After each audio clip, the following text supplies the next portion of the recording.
So my name is Megan. I'm the Sustainability Program Coordinator for the Office of Sustainability. I'm joined by our Sustainability Manager, Jenny, our Student Assistants, 16 and Eva, and our guest speaker, Nikki Morgan. Nikki graduated from Chapman in 2016 and majored in Environmental Science and Policy. She previously worked as the head beekeeper for Backyard Bees and is currently a store manager for EcoNow. And if anyone else would like to answer the questions in the chat, you're welcome to do so. And I will hand it off to get this started. Thank you.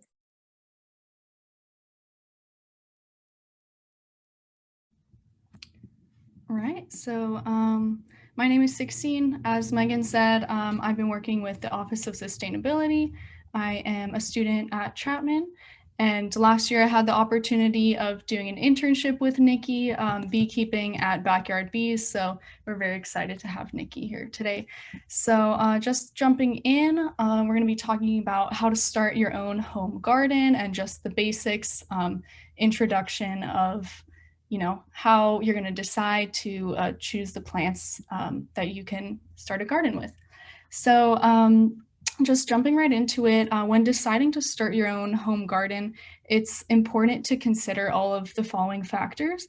So you'll need to think of what kind of garden you do want to start, whether it's a flower garden, herb, vegetable, or fruit garden, or a mix of everything.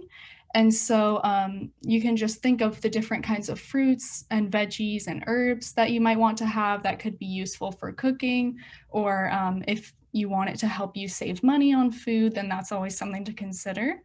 And so different plants will require different levels of maintenance. So a good rule of thumb is to start your garden small until you know exactly what you want, what you like, and that way it'll be easier for you to maintain. And in a bit, I'll cover some of the more seasonal plants and what's good to grow right now. So we can go to the next slide. So another important factor when starting your garden is to think about your housing situation. So do you have backyard space for a garden bed, or do you have a patio or maybe a windowsill that you could put a container on for a little container garden? And so almost all vegetables and flowers need somewhere between 6 to 8 hours of full sunlight every day.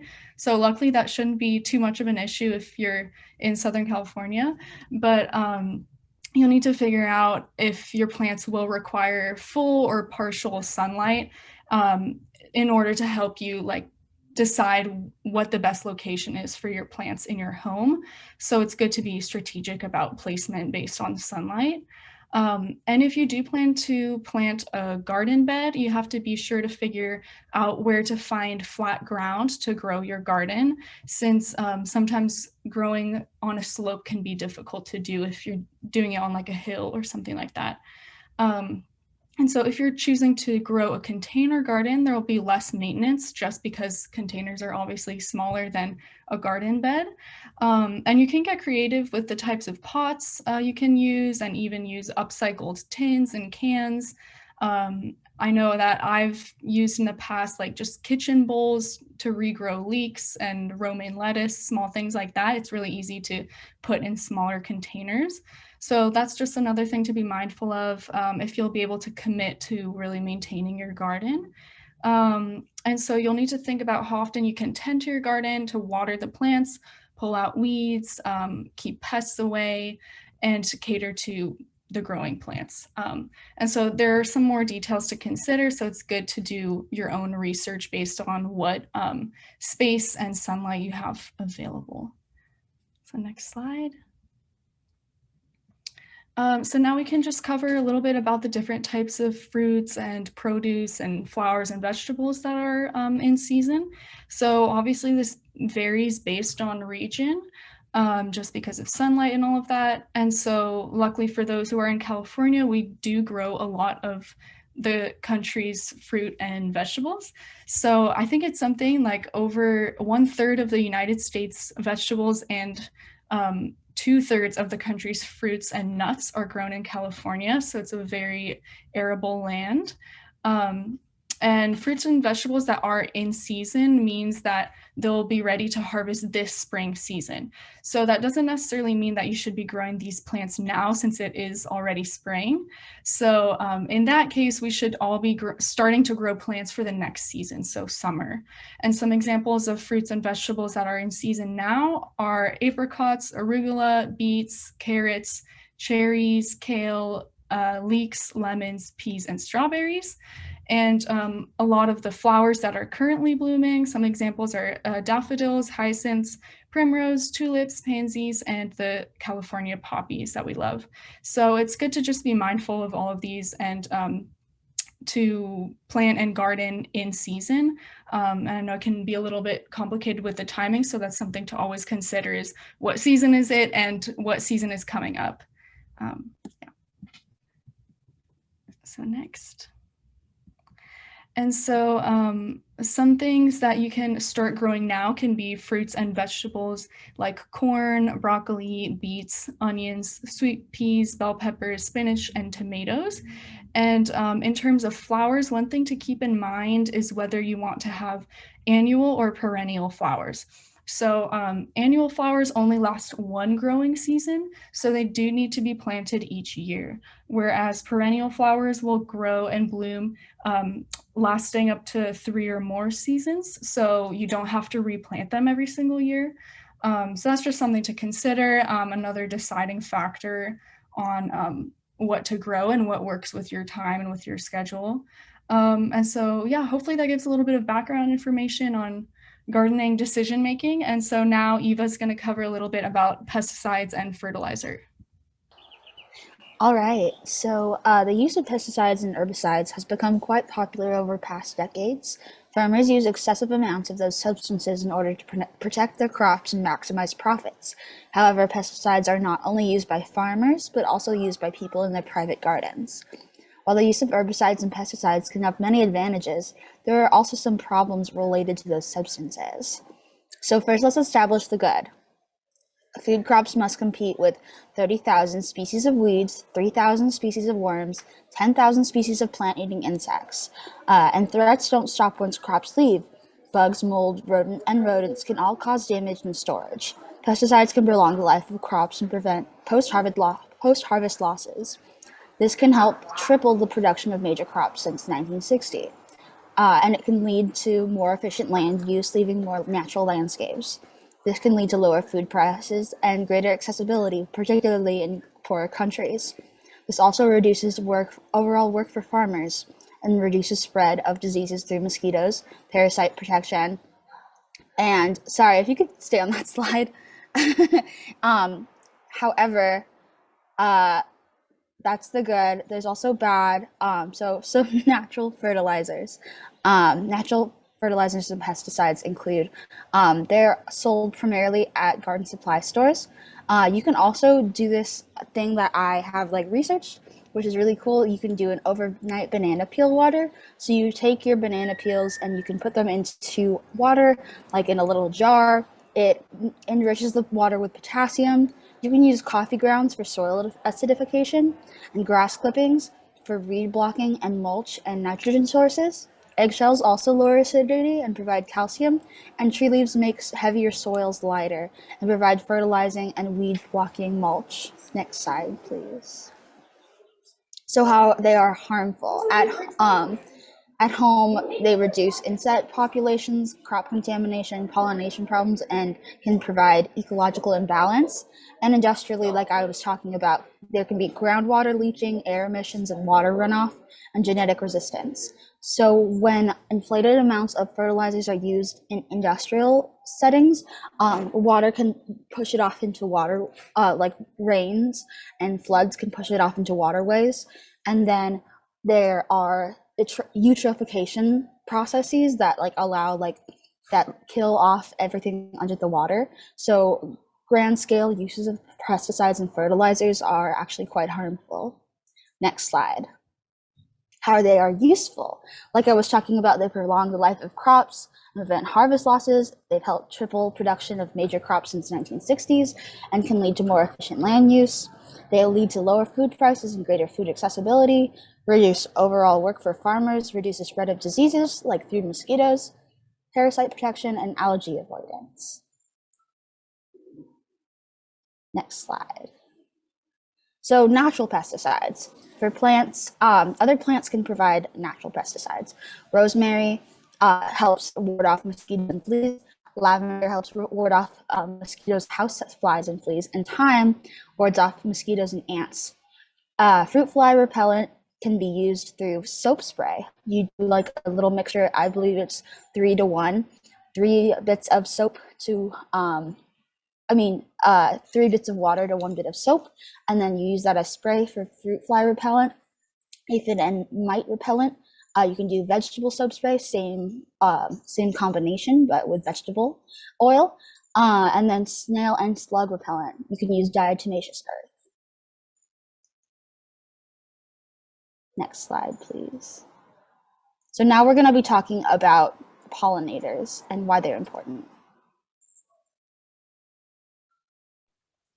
All right, I think that's my turn then. Yeah, so as it was mentioned previously, I'm Nikki Morgan. I graduated from environmental science and policy in 2016 and started off as an intern with Backyard Bees while I was still working at still going to school at Chapman. And started off as an intern just bottling, labeling honey, and then slowly started to get more involved and worked there for the past about 6 years. So I currently don't work there anymore, work for Eco Now as their general manager. The reason I don't work for Backyard Bees now is because of the drought. Basically, because we haven't been getting a lot of rain in the past few years, our honey supply has been dwindling, and this year is just really not looking any better. And basically, yeah, so we basically ran out of honey and was unable to support me as a full-time employee. So this is a really important topic for me, and just making sure that we're taking care of our pollinators and our environment in general. So why pollinators are so important, I mean, there's a lot of reasons, but they're essential for plant reproduction and biodiversity. And yeah, we're talking about pollinators in general, which includes bees, butterflies, wasps, flies, bats, even moths. So every pollinator has a role in plant reproduction, which allows plants to flourish in our area and provide homes and food for other insects, birds, and animals. The thriving flora also has a positive impact on our air quality, soil retention, water retention. It helps filter out water. And yeah, I mean, air quality, soil quality, and just our water systems in general. So you can go to the next slide. What a lot of people don't realize as well is that there's about 20,000 bee species worldwide, with about 4,000 of them being native to the US. So when we're talking about saving the bees, it's not just the honeybees that we're talking about. Honeybees are actually probably the most protected of them all, because we have beekeepers who help maintain their populations. In general, they're probably going to be okay because we raise them for honey and they provide valuable pollination services. But it's the native species that really need advocating for, because people don't even know about them. And I'm sure you've seen them and maybe thought they were a fly. So yeah, they're really interesting to learn about. I'd be happy to talk more about that. But about 80% of our food requires insect pollination. Again, that could be a variety of insects. Bumblebees are needed for tomato pollination. There's blueberry bees for blueberry pollination. Honeybees pollinate almonds, which California produces, I believe, 70% of the world's almonds. So it's a probably $1 billion industry. using bee pollination on farms, especially in California. As 16 mentioned, we grow a lot of food here. Bee populations in general have declined, and again, pollinator populations in general have declined, and we want to foster a natural environment for them. Again, butterflies, moths, bats, they're all pollinators, and yeah, every single one of them plays a role for the native flora. You can go to the next slide. So how can we help the bees? We can plant native plants. This one is especially important for our native bee species who are specific pollinators and have evolved with these local species of plants. So native plants, super important, also great for water conservation because these plants are going to be adapted to our rain scarce, area here. You can put out a small dish of water, especially with like some rocks in it, something that the bees can land on and safely drink water from, so that they're less likely to go to pools or somewhere that's a little less desirable. You want to definitely be using, if you're going to be using pesticides, eco-friendly, biodegradable. I mean, that's better for everybody, not just the bees. And then, yeah, the little bee hotels, those are fun.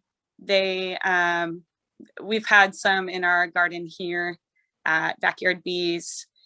They're basically, a lot of the native species of bees live differently than honeybees. Honeybees, you've all seen the boxes, but native bees can live in the ground. They can live in old pieces of wood. Mason bees will actually carve into the wood themselves. Leafcutter bees are the ones that I've kind of seen mostly move into these bee hotels, because there's different size holes for them to put their cocoons in. Bees are most active in spring and summer. So yeah, definitely the perfect time to grow your own garden, especially in native plants or plants that provide food. Yeah, next slide.